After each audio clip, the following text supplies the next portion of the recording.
কি রে বাজা চুদি আইসিডিএস কর্মী, তোর লজ্জা নেই না রেন্ডি মাগি? অনেক দিন ধরে দেখছি তুই সব জায়গাতে গিয়ে আগুন লাগিয়ে বেড়াস, কেন বলতো চোদানি? তুই জীবনে সুখী নস, ওই জন্য তুই কুটকাচালি করে বেড়াচ্ছিস।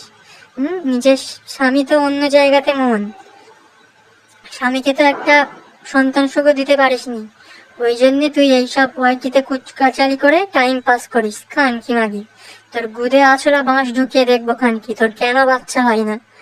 তুই হচ্ছিস যত নষ্টের গোড়া, তোর জন্যে আর ওই গুজাতার জন্যে ওয়াইটিতে এত ঝামেলা, এত অশান্তি।